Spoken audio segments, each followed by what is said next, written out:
नमस्कार, स्वागत है आपका पॉलिटिकल हिंदी में। मैं हूं आपके साथ सोनाली तोमर। आज हमारे साथ मौजूद हैं डॉक्टर HK वार्ष्णेय और ये क्वालिटी क्लासेस के डायरेक्टर हैं। तो इनसे ज़्यादा जानकारी हासिल करेंगे कि आखिर टीचर्स को और बच्चों को किन किन मुश्किलों का सामना करना पड़ता है और प्राइवेट स्कूल और गवर्नमेंट स्कूल में क्या कुछ अंतर है। तमाम सवाल हैं, तो चलिए इन्हीं की ज़ुबानी जानते हैं। जी, सबसे पहले वार्ष्णेय जी, आपका बहुत बहुत स्वागत है हमारे चैनल में। किन किन मुश्किलों का सामना करना पड़ता है टीचर्स को? टीचर्स को प्राइवेट स्कूल और गवर्नमेंट स्कूल जो होते हैं, दोनों के अलग अलग मेथड होते हैं। प्राइवेट स्कूल अपने तरीके से बच्चों को पढ़ाता है, गवर्नमेंट स्कूल अपने तरीके से पढ़ाता है। जनरली प्राइवेट स्कूलों में बच्चों को ये समझा जाता है कि बच्चे घर से भी पढ़ के आएँ और हम लोग भी पढ़ाएं। तो उसमें होता क्या है कि बच्चे घर पे भी पढ़ लेते हैं और स्कूल में भी पढ़ते हैं, जिससे कि बच्चा आसानी से अपने क्वेश्चन आंसर कर लेता है। लेकिन गवर्नमेंट स्कूलों में बच्चे को अपने स्कूल में पढ़ाई अगर अच्छी हो जाए तो बेस्ट होता है, क्योंकि गवर्नमेंट स्कूल में जो बच्चे होते हैं घर पे आकर उतना नहीं पढ़ पाते, क्योंकि वो मीडियम फैमिली से होते हैं, पुअर फैमिली से होते हैं। तो गवर्नमेंट स्कूलों में बच्चों पर ज़्यादा ध्यान रखते हैं teacher as compared to private school के। तो इसलिए हम ये देखते हैं प्राइवेट स्कूल में जो टीचर है वो बच्चों पर कम ध्यान रखते हैं एज़ कम्पेयर टू गवर्नमेंट के, क्योंकि प्राइवेट स्कूल के टीचर ये समझ लेते हैं कि इनके माँ बाप ने ट्यूशन लगा दी होगी, कोचिंग लगा दी होगी, जिससे कि वो अपना आसानी से काम कर लेते हैं, बच्चे पढ़ लेते हैं। जी जी सर, जैसे अभी आपने कहा कि प्राइवेट स्कूलों को ये पता होता है कि जो पेरेंट्स हैं वो बच्चों को कोचिंग क्लासेस भेजेंगे, ट्यूशन लगा देते हैं। हालांकि अगर बच्चे स्कूल जा रहे हैं तो कोचिंग सेंटर क्यों जा रहे हैं, क्यों उनको एक्स्ट्रा क्लासेस लेनी पड़ रही है? देखिए, ऐसा है जो प्राइवेट स्कूल हैं वो ये तो जानते हैं कि बच्चों के माँ बाप जो हैं वेल टू डू हैं। दूसरा, वो ये समझते हैं कि जो माँ बाप हैं वो स्कूल की जो पढ़ाई है उससे सेटिस्फाई नहीं होते। तो दोनों ही प्रॉब्लम्स हैं कि कहीं स्कूल टीचर सही तरीके से नहीं बच्चों को पढ़ा पाते, कहीं जो है माँ बाप की अपनी उम्मीदें इतनी होती हैं कि वो स्कूल की टीचिंग से सेटिस्फाई नहीं होते।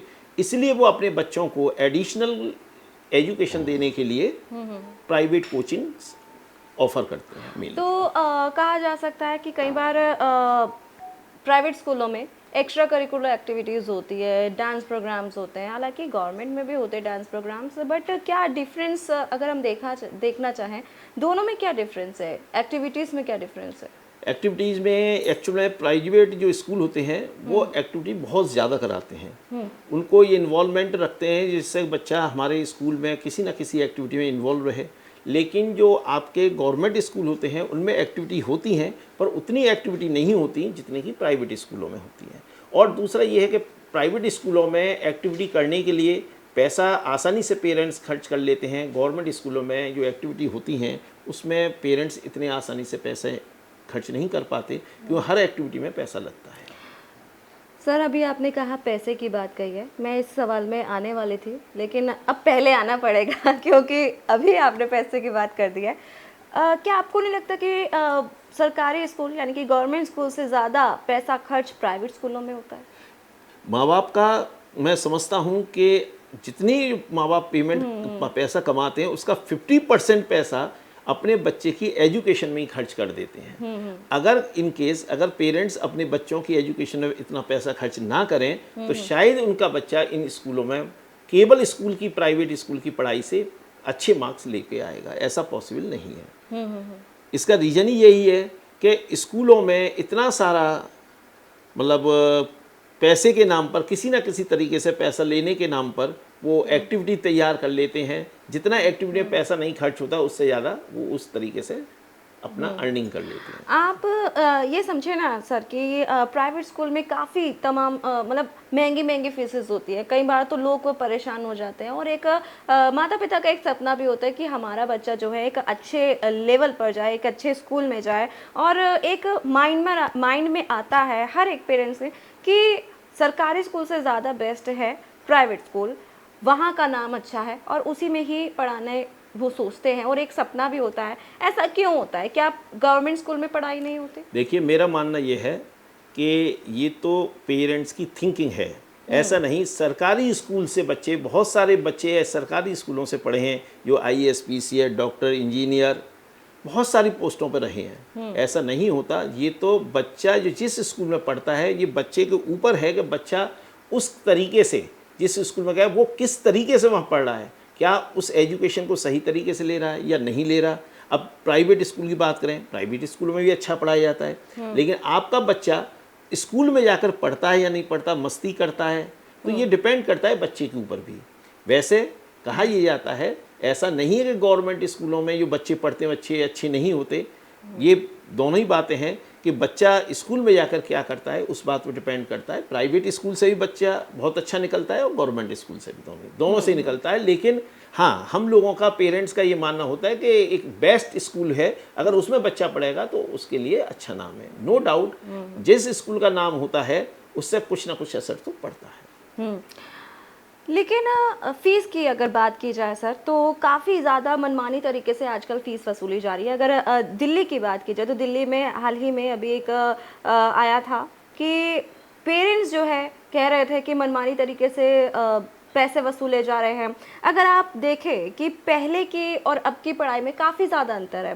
पहले ऐसा होता था कि जब बच्चे 5th क्लास में जा रहे हैं या 6th क्लास में जा रहे हैं, आगे क्लास में जब जाते हैं, वो प्रमोट होते हैं, तो वो अपनी कॉपी किताबें जो है, खासकर जो किताबें होती हैं वो प्रीवियस जो बच्चा उनसे छोटा है उनको दे देते हैं।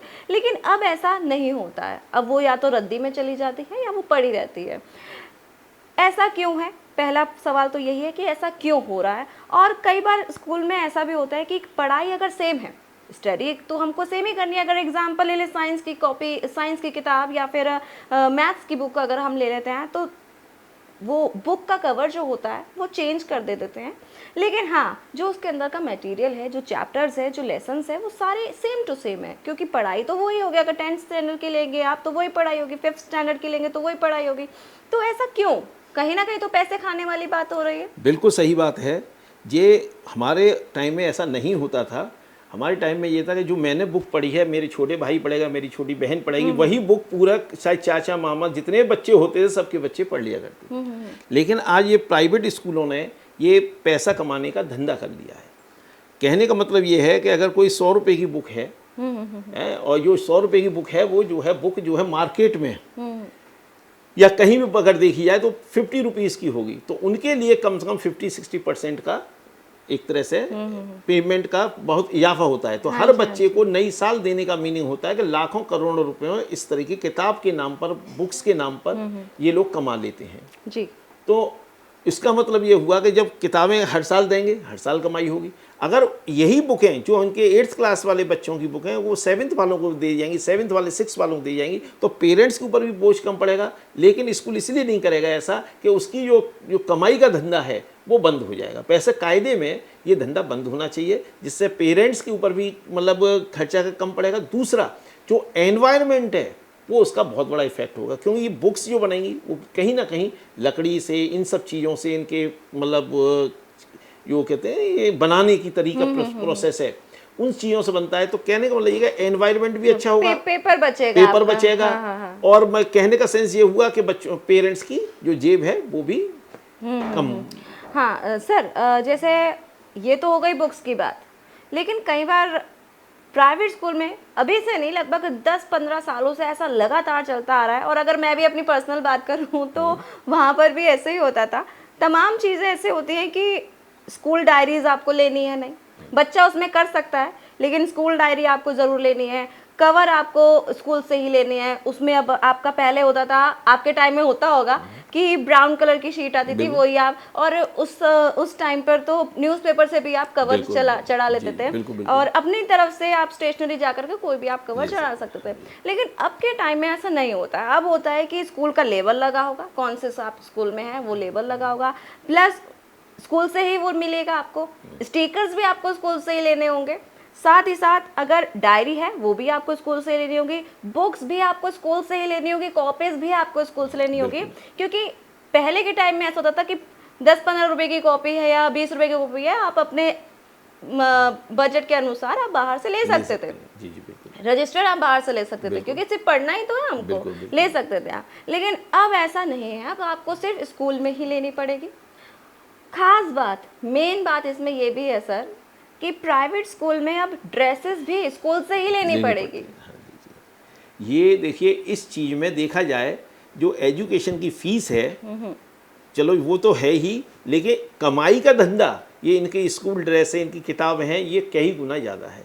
अगर ये धंधा बंद हो जाए तो शायद पेरेंट्स को, मैं समझता हूँ 20% का तो बचत हो ही जाएगी। जो भी उसका टोटल खर्चा आता है पर मंथ का, उसमें 20% इसी चीज़ का है। लेकिन स्कूल को वही 20% करोड़ों में कन्वर्ट कर देता है अपने पैसे को। तो इसलिए वो लोग बंद नहीं करते। गवर्नमेंट को इस बात का ध्यान रखना चाहिए। हमारे हिसाब से पेरेंट्स, अगर कोई स्कूल अपनी ड्रेस बनाता है, एक सिस्टमेटिक ड्रेस होनी चाहिए जो बच्चा बाजार से एक नॉमिनल टाइम उसमें खरीद सकता है। ड्रेस, सिर्फ ड्रेस आपने देखा होगा प्राइवेट स्कूल वाले हर साल में ड्रेस भी चेंज कर देते हैं। या तो आप टाई ले लीजिए, टाई चेंज हो जाएगी, या तो आप अगर स्कार्फ है वो चेंज हो जाएगा, आपके अगर पैंट है तो कुछ ना कुछ कलर चेंजेस आ जाएगा। तो ये कमाई का धंधा आप कह सकते हो कि ये मनमानी तरीके से जो प्राइवेट स्कूल वाले करते हैं उनको नहीं करना चाहिए, और कहीं ना कहीं सरकार को भी सर देखना चाहिए। आप क्या कहना चाहेंगे सरकार को, किस तरीके से, आप एक खुद टीचर हैं, क्या करना चाहिए? देखिए, सरकार को एक ड्रेस कोड बना देना चाहिए, जिससे कि, और वो भी ड्रेस कोड एक इस तरीके का कि हर जो पेरेंट्स है उसको ड्रेस कोड को कम से कम पैसे में खरीदे, और स्कूल का कंपल्शन नहीं होना चाहिए कि साहब स्कूल से ही खरीदना है। तो मैं समझता हूँ कि ये आसान तरीका होगा। गवर्नमेंट के नॉर्म्स होने चाहिए कि आपको ये फीस रखनी है, इतना ड्रेस कोड का पेमेंट रखना है, या इतना किताबों का रखना है। ये मनमानी जो चल रही है, इस पर पेरेंट्स के लिए बड़ी प्रॉब्लम होती है। जो गवर्नमेंट स्कूल होते हैं सर, उसमें इतना झंझट नहीं होता, बच्चे आते हैं, पढ़ते हैं, चले जाते हैं।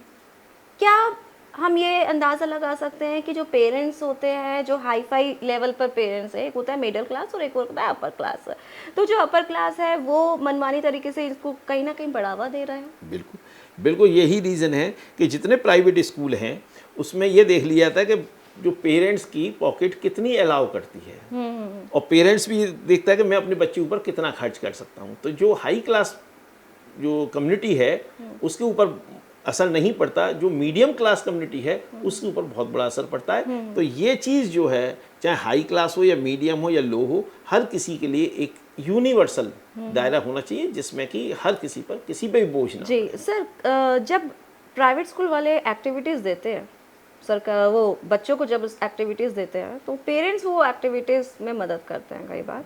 तो पेरेंट्स भी कई बार, जब मैंने पेरेंट्स से भी बात की थी, तो पेरेंट्स का कहना है कि ऐसा लगता है जैसे होमवर्क जो होता है वो पेरेंट्स के लिए दिया जाता है, बच्चों के लिए नहीं, क्योंकि होमवर्क बच्चों के सीखने के लिए होता है, ना कि पेरेंट्स से सीखने के लिए, पेरेंट्स के सीखने के लिए।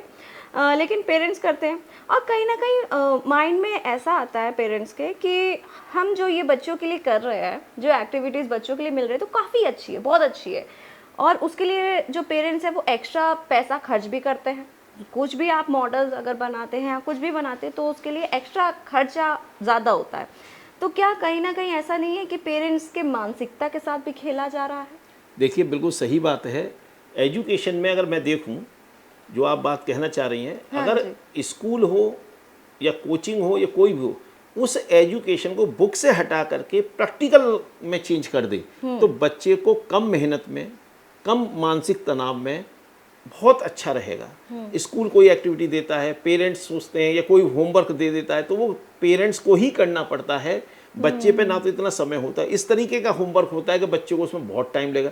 अदरवाइज वो स्कूल उसी होमवर्क को एज ए प्रैक्टिकल या एक्टिविटी में वहीं करा दे तो बच्चे का भी टेंशन खत्म और पेरेंट्स का भी टेंशन खत्म। मैं तो ये चाहूँगा कि जो आजकल एजुकेशन चल रही है उसमें प्रैक्टिकल का एजुकेशन ज़्यादा कर दिया है एज कम्पेयर टू थ्योरेटिकल के, जिससे कि बच्चा उसको सीखेगा। जैसे मान लीजिए, अगर कोई, अभी मैं कोई प्रैक्टिकल जो आपके सामने दिखा रहा था ये वाला, अगर मैं इस मैग्नेट को पढ़ाता हूँ आपके लिए कि ये मैग्नेट है, इसको करके ना दिखा दो कि इसके जो पोल्स हैं अगर रिपल्सिव हैं, मतलब दोनों पोल्स एक दूसरे सेम कर्व उसमें है, तो ये क्या हो रहा है, ये बीच में बैलेंस हो रहा है। अब इसी चीज को अगर आप थ्योरी में करेंगे तो शायद बच्चे की समझ में नहीं आएगी। तो कहने का सेंस ये है कि बच्चे को स्कूल में जो आपके चैप्टर्स हैं उसका 60-70% मैं ही प्रैक्टिकल दिखा करके उसी वक्त उसमें जो रिजल्ट आया है उसको थ्योरी में कन्वर्ट कर दें, बच्चा आसानी से सीख जाएगा। ना होमवर्क मिलेगा, ना पेरेंट्स की प्रॉब्लम, ना बच्चे की प्रॉब्लम। बिल्कुल बिल्कुल, आपने बात सही की है सर। आज बच्चा सबसे ज़्यादा दुखी,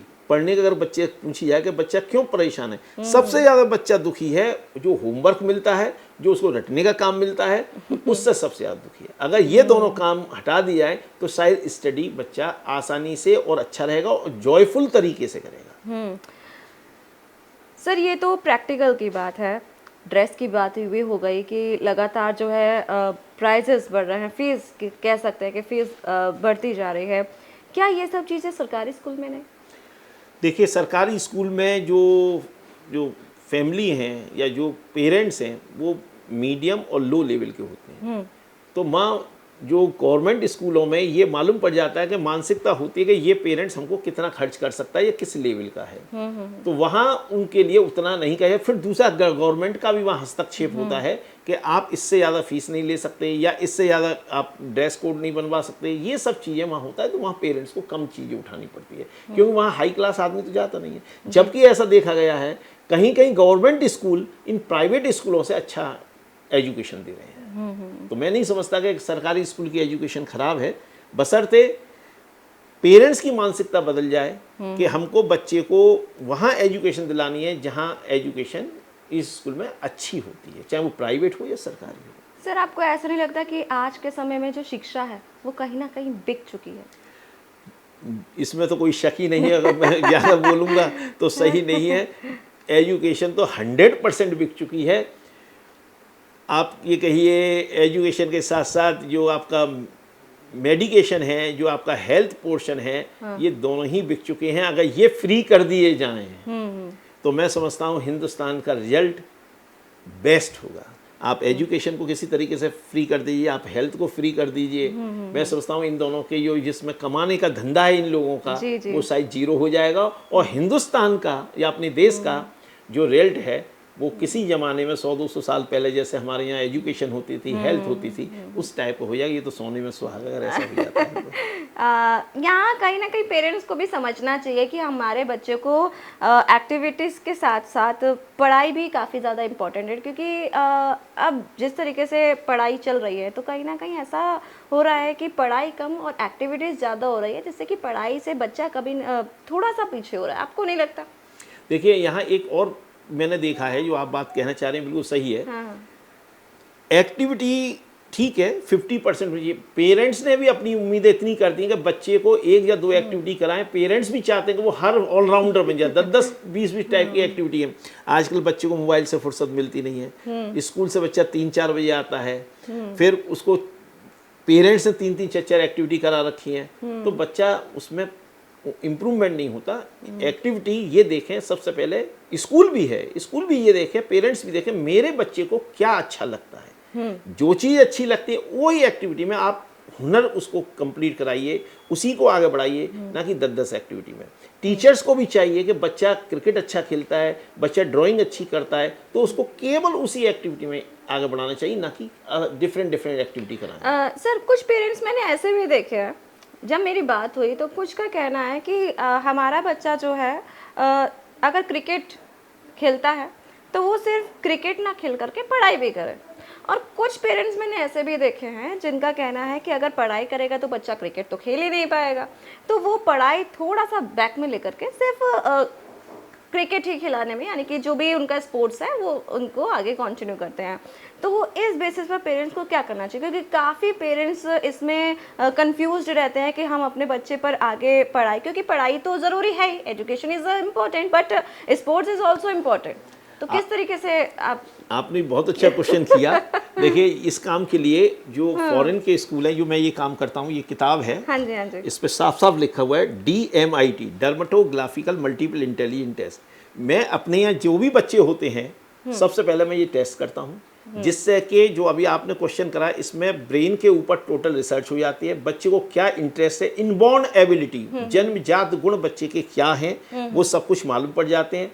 आपका बच्चा क्रिकेट में अच्छा है या आपका बच्चा स्पोर्ट्स में अच्छा होगा, आपका बच्चा पढ़ने में अच्छा होगा या मैथ में अच्छा होगा, टोटल ब्रेन की क्या स्पीड होगी, न्यूरॉन्स की क्या स्पीड है, दोनों ब्रेन किस तरीके काम कर रहे हैं, कितने काम करते हैं। अगर हम बच्चे को शुरू से पहचान लें तो शायद हमारी समझ में ये आ जाएगा कि हमारे बच्चे को स्पोर्ट्स में जाना चाहिए, हमारे बच्चे को एजुकेशन में जाना चाहिए, हमारे बच्चे को संगीत में जाना चाहिए। तो मेरा मानना ये है कि बच्चे के अगर माँ बाप ये देख ले कि हमारा बच्चा की इंटरेस्ट किस चीज़ में है, उसी को आगे बढ़ाए। एजुकेशन के साथ साथ 10 गेम ना खिलाए, 1 गेम खिलाए और किसी की बराबरी ना करे कि वो बच्चा क्या कर रहा है, मेरा बच्चा क्या कर रहा है, तो शायद बच्चा इंटरेस्ट के साथ इम्प्रूवमेंट होगा और अच्छा उसका रिजल्ट आएगा।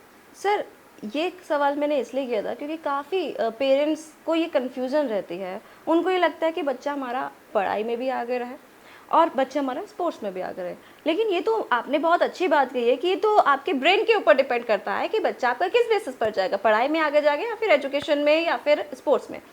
लेकिन इस बीच मैंने ऐसे पेरेंट्स देखे हैं सर कि जहाँ पर बच्चों की ना तो वो पढ़ाई में आगे बढ़ पाया ना वो स्पोर्ट्स में आगे बढ़ पाया, वो एक बीच मझधार में खड़ा हो गया। तो क्या करना चाहिए इस पे? देखिए, जो आप बात कह रहे हैं मैं आपको बता दूं, इस टेस्ट को मैंने बड़ी मेहनत की है और इस टेस्ट से कई कंक्लूजन निकाले जो बात आप कहना चाह रहे हैं।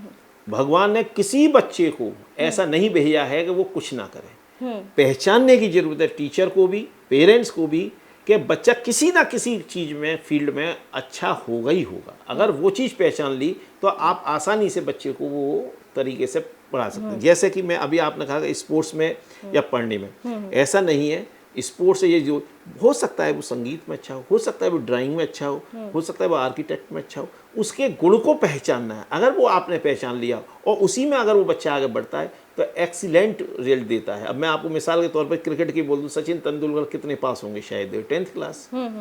जब उनके माँ बाप ने मालूम कर लिया कि ये स्पोर्ट्स में अच्छा है तो उसमें चला गए, जो भी एजुकेशन ली। इस तरीके से कुछ लोग अपने संगीत में अच्छे होते हैं। तो ये चीज़ आप अगर बच्चे को पहचान लेंगे तो आज फील्ड की कमी नहीं है। आप जिस फील्ड में चाहना चाहें उस फील्ड में चले जाएं, इसमें कोई मतलब दो राय नहीं है। मैं अभी आपको एक एग्जाम्पल देता हूँ, मैं अपनी बिटिया का एग्जाम्पल देता हूँ। कनुप्रिया, जिसकी की मीडियम बच्ची थी, लेकिन हमने उसको पहचान लिया कि ये बच्ची इस तरीके से पढ़ानी है और इसको ज़्यादा स्ट्रेस नहीं देना। आपको बिलीव नहीं होगा, 12th क्लास में PCM 95, no doubt IIT M.Tech, doctorate in M.Tech, और इस समय भी दिल्ली IIT में एज ए असिस्टेंट प्रोफेसर के फॉर्म में वो काम कर रही है। हमको केवल ये पहचानना हुआ कि ये बच्ची पढ़ाई में सही चलेगी या फिर संगीत में अच्छा चलेगी। जब हमने पहचान लिया कि ये लड़की इसमें ठीक है, हमने वही एजुकेशन की, उसने उसी चीज़ को बड़े इंटरेस्ट के साथ पढ़ा और आज वो मतलब एक अपने शिखर पर पहुंच गई। मैं बार बार यही कहता हूँ हर पेरेंट्स से कि अपने बच्चे को पहचानिए। मेरे यहाँ भी कुछ बच्चे ऐसे आते हैं, फॉर एग्जाम्पल NCERT कर नहीं पा रहा बच्चा, RD शर्मा करा दीजिए इसको, आप इसको एग्जाम्पलर करा दीजिए। अब मैं ये कहता हूँ कि इसका बेस है नहीं, जो एक नॉर्मल बुक है उसके क्वेश्चन पुटअप नहीं कर पा रहा, ये RD शर्मा करेगा कैसे? नहीं, वो उसके संकेत वो पहले वो बच्चा करता है, इसको भी कराइए। तो बड़ा मतलब एक चैलेंज मिल जाता है हम लोगों के लिए कि बच्चों को प्लस माइनस नहीं आता, वो RD शर्मा की बात करती है। तो क्या करें? ये आपने बहुत अच्छी बात की है सर कि पेरेंट्स को ये समझना होगा, एक गाइडेंस की भी ज़रूरत होती है और समझने की भी काफ़ी ज़रूरत होती है। लेकिन पेरेंट्स का एक सवाल हमेशा टिका रहता है कि अगर बच्चे को अगर हम क्रिकेट में डाल देंगे तो बच्चा इंग्लिश नहीं बोल पाएगा।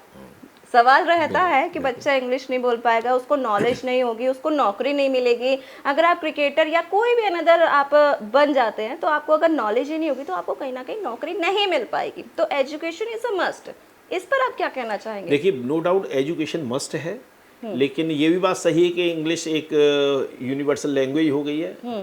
और इंडिया में कुछ लोग ऐसे हैं कि अगर वो सोचते हैं अगर हम इंग्लिश बोल रहे हैं तो बहुत ही अच्छी बात है, और अगर इंग्लिश नहीं है तो वो पिछड़ जाते हैं। ये तो हमारे इंडिया का मतलब दुर्भाग्य है जी। पर मैं ये कहूँगा कि अगर बच्चा अगर स्पोर्ट्स में अच्छा है तो उसको एक्स्ट्रा थोड़ी मेहनत जैसे स्पोर्ट्स में कर रहा है ऐसे ही अपने लैंग्वेज में करनी होगी, जिससे कि एक इंटरनेशनल जब बच्चा खेलता है या नेशनल लेवल पे भी खेलता है तो लैंग्वेज की प्रॉब्लम तो आती है। तो इसके लिए एक्स्ट्रा मेहनत करनी पड़ेगी। हमारे यहाँ तरीका ये है कि इंग्लिश को ही बढ़ावा है, अपनी मदर लैंग्वेज को बढ़ावा नहीं है। कायदे में मैं कहूँगा कि अपनी मदर लैंग्वेज का मतलब बढ़ावा होना चाहिए। इंग्लिश को अब आप पीछे करें, अब 70-80 साल हो चुके हैं, जिससे कि अपनी लैंग्वेज भी उन्नति करे। वो कहते हैं ना, आज़ाद हुए तो बिल्कुल पूरे ही आज़ाद हो। पूरा आज़ाद नहीं है, ये बस आज़ादी नाम की मिली हुई है। हमारे जितने भी जो नियम कानून है, लैंग्वेज है, वो सब पिछली ही चल रही है। हाँ, ये तो आपने बिल्कुल सही बात की है। सर, आपसे मैं एक और सवाल करना चाहूँगी। मोबाइल फ़ोन्स, बच्चों के हाथों में हमेशा मोबाइल फ़ोन है आज के समय में। पेरेंट्स क्या गलती करते हैं कि बच्चे क्या कर रहे हैं उनको पता ही नहीं होता है।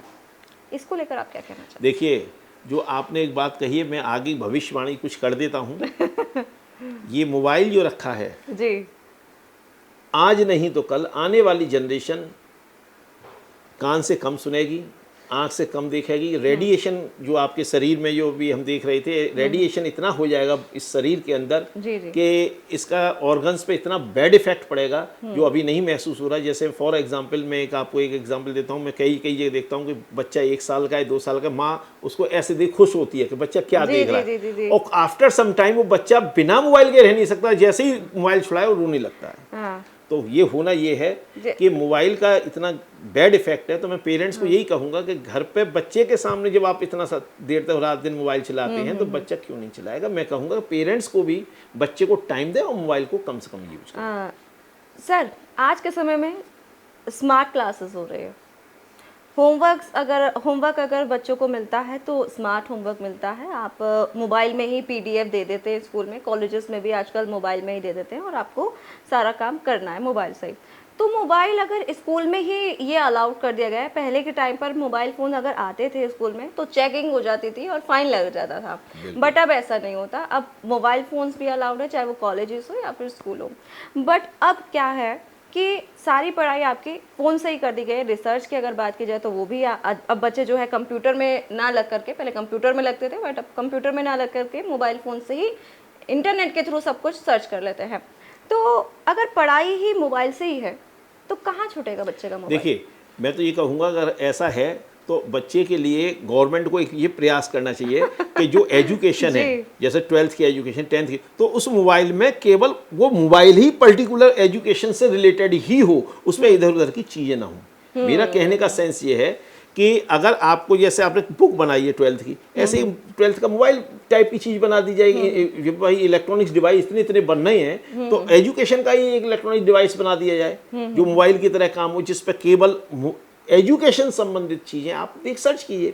8th क्लास है तो 8th क्लास के लिए, 9th क्लास है 9th क्लास के लिए, ऐसी जैसे आप देख ही रहे पीडीएफ जब भेज ही रहे हैं हम लोग, तो इस काम के लिए मोबाइल अलग टाइप का बन जाना चाहिए जिससे कि इस मोबाइल की आदत छूट जाएगी।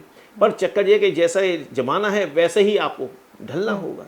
तो मैं तो यही कहूँगा कि जितना इसमें आप चेंज कर सकते हैं वो करें। मोबाइल का अगर ज़्यादा यूज करेंगे, रेडिएशन का ज़्यादा यूज करेंगे तो वो शरीर के लिए सही नहीं है। सर, बच्चे को जब हम पढ़ाते हैं तो टीचर पहले मारते भी थे और कई बार ज़रूरत पड़ती भी है मारने की क्योंकि बच्चा नहीं पढ़ता है। अब आप कहेंगे कि बच्चों को खेल खेल में पढ़ाएं, कि खेल खेल में बच्चों को एक्टिविटीज़ के थ्रू पढ़ानी चाहिए, लेकिन उसका कई बार बच्चे बिल्कुल ही फ़ायदा उठा लेते हैं और बच्चे खेलते ही रहते हैं लेकिन पढ़ते नहीं हैं। जी, बिल्कुल आपने ये बात सही कही। जो है कि हमारा ज़माना था जब तक पिट नहीं लेते थे तब तक तो शायद टीचर को उनके हमारे टीचरों को आत्मा को शांति नहीं मिलती होगी।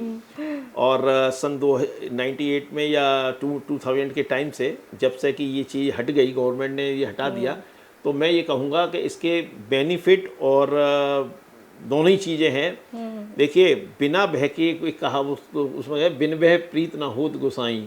बिना बह के प्रीत नहीं होती। ये भगवान राम समुद्र के किनारे खड़े थे, ये बार बार रिक्वेस्ट करने के बावजूद भी नहीं माना, तब फिर उनको अपना रुद्र रूप दिखाना पड़ा। वही चीज़ है कि आज भी मैं ये कहूँगा कि बच्चे के लिए थोड़ा तो कंट्रोल करने के लिए ये चीज़ होना चाहिए, और जो कि नहीं है तो इसका बैड इफेक्ट तो होता ही है। नहीं तो हमारे टाइम में अगर एक दिन पिटाई के चक्कर में पूरा चैप्टर ही याद हो जाता था।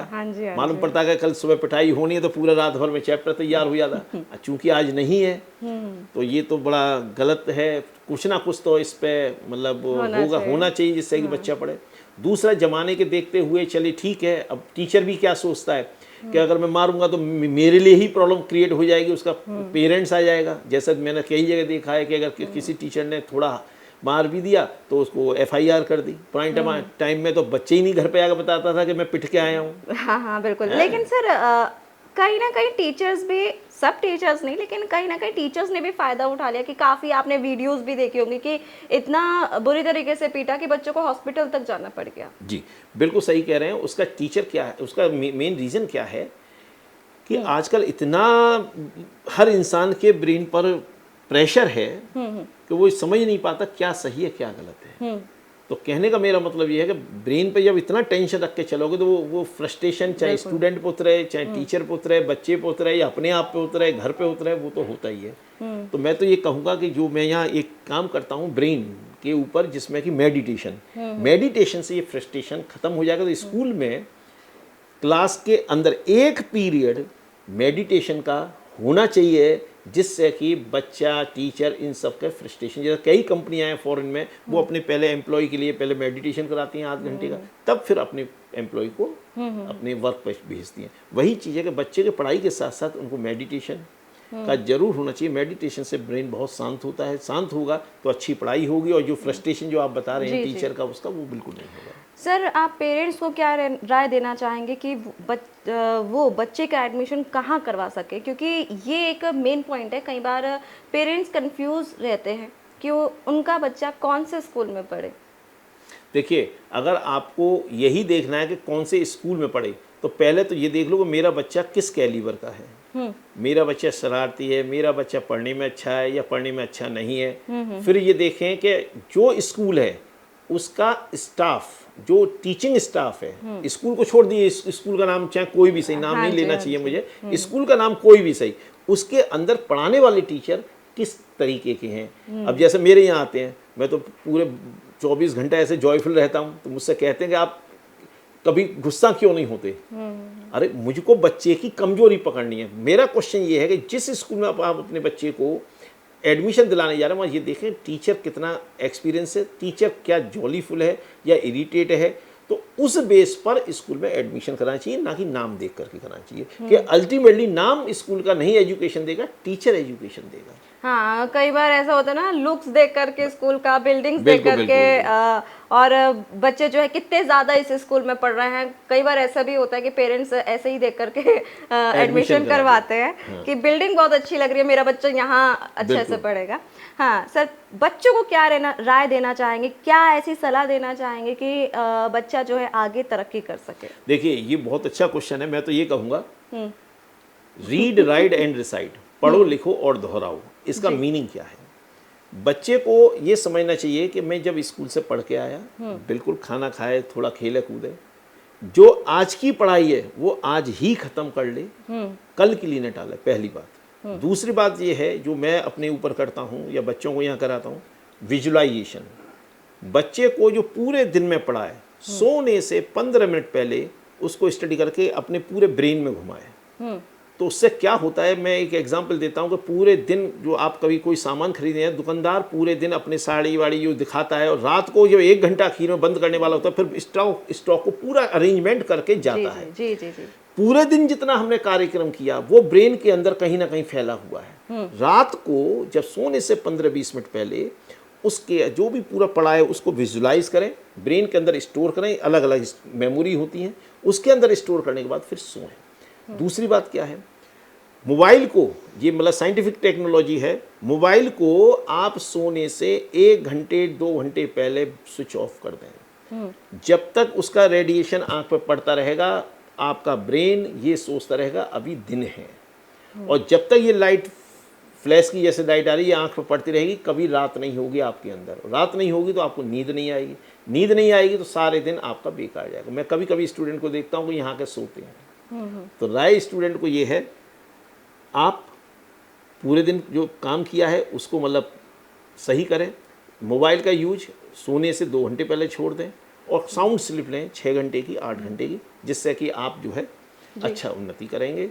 और मैं तो ये कहूँगा कि अगर आपको एक 4 लाइन बताता हूँ, आसमां के तारों की तरह प्रकाशित करो अपने जीवन पथ को, कहीं राहों में कांटे हैं, कहीं है ढेरों प्यार, बढ़ते रहना निश्चय होकर, यही मेरी अभिलाषा है, यही है मेरा प्यार, यही स्टूडेंट को मैं बोलता हूँ। क्योंकि अगर वो बच्चा सिस्टमेटिक वे से पढ़ेगा तो कभी उसके लिए कोई प्रॉब्लम नहीं आएगी। सर एक छोटा सा सवाल मैं करना चाहूँगी स्ट्रेस के ऊपर कि आजकल युवाओं पर, कॉलेज स्टूडेंट्स हो या फिर बुज़ुर्ग हो या फिर छोटे से छोटे बच्चों को आजकल बहुत ज़्यादा स्ट्रेस है। वो स्ट्रेस रिलीव करने के लिए दिन भर की जो थकान होती है, क्योंकि आजकल ऐसा नहीं है कि कोई आपको पूछेगा, कोई नहीं पूछता, तो उसके लिए एक छोटा सा यही है कि आप ऐसा क्या, कौन सा मंत्र आप उनको देना चाहेंगे कि वो खुद पर ही रिलैक्स फील हो सके? चलिए, देखो रिलैक्स करने के दो तरीके हैं। एक तो है अगर आप बिल्कुल थके हारे गए हैं घर पर जी। बड़े सिंपल सा फंडा है, बाल्टी पानी लीजिए, हाँ। उसमें करीब 40 डिग्री टेम्परेचर पर उस पानी को भर लीजिए और अपने पैरों को उसके अंदर डाल दीजिए। उससे क्या होगा मैं आपको एक साइंटिफिक इसकी वो बताता हूँ। जो काफ मसल्स हैं वो एक्सपेंड होंगी, ब्लड सर्कुलेशन काफ़ी मतलब तेज़ी से होगा। उससे होगा क्या, आपका ब्रेन रिलैक्स हो जाएगा, आपका ब्लड प्रेशर भी होगा वो भी डाउन हो जाएगा और आप बहुत ही कंफर्टेबल फील करेंगे। पहली तरीका, एक तरीका। दूसरा तरीका क्या है अपने एंजाइटी को ख़त्म करने का, आप पहले खाना खाएं और कहीं फील्ड जो हरी भरी घास हो उसमें नंगे पैर चलें तो आपको बड़ा टेंशन फील होगा, मतलब एक तरह रिलीज हो जाएगा आपका टेंशन। तीसरा तरीका है कि अगर आप कहीं भी कुछ नहीं करना चाहते तो आप आंख बंद करें और पूरा ध्यान यहाँ रखें बीच में कंसंट्रेशन के साथ, तो आपका स्ट्रेस धीरे धीरे धीरे करके कम होता जाएगा। ये अलग अलग टेक्निक है जिसको आप आसानी से कर लें, वो आसानी से आपके टेंशन रिलीज कर देगी, कोई भी आपका प्रॉब्लम है। और भी है टेक्निक पर ये इजीली मतलब आसानी से कर सकते हैं आप। जी जी। एक छोटा सा सवाल सर कि टीचर्स को आज के समय में कौन कौन सी दिक्कतों का सामना करना पड़ता है? टीचरों को आज के समय में सामना करना पड़ता है वो तो सबसे मैं तो टीचरों की शाबाशी कहूँगा। हाँ। कि आज के बच्चों को फेस करना इतना आसान नहीं है जी। कोरोना काल के बाद तो और भी ज़्यादा है। दूसरा, बच्चों के लिए आजकल बच्चा अपनी इच्छा से, सही बता दूं तो पढ़ना नहीं चाहता, जबरदस्ती पढ़ना चाहता है। तो किसी वही वाला हिसाब है, टीचर के लिए जब वो कोई चीज़ अपनी इच्छा से नहीं पढ़ेगा तो जबरदस्ती पढ़ाओगे तो फेस तो करना पड़ेगा। दूसरा, मोबाइल का ज़माना है, बच्चे को इतना समय स्कूल में निकल जाता है, फिर उसको मोबाइल भी देखना है तो वो भी नहीं मिल पाता, तो टीचर्स को कई चीज़ें दिक्कत आती हैं कि बच्चों को किस तरह हैंडल करें, कोई मार तो सकते नहीं, तो हैंडल करने में आज के ज़माने तो बहुत ज़्यादा प्रॉब्लम्स हैं। चलिए ठीक है सर, बहुत बहुत शुक्रिया आपका हमारे साथ जुड़ने के लिए, पॉलिटिकोस मीडिया के साथ जुड़ने के लिए। तो और भी तमाम आपके लिए ऐसे ही एक्सक्लूसिव इंटरव्यू लेकर आते रहेंगे, तब तक के लिए नमस्कार। Please subscribe to the channel and download the Politicos app from the links in the description.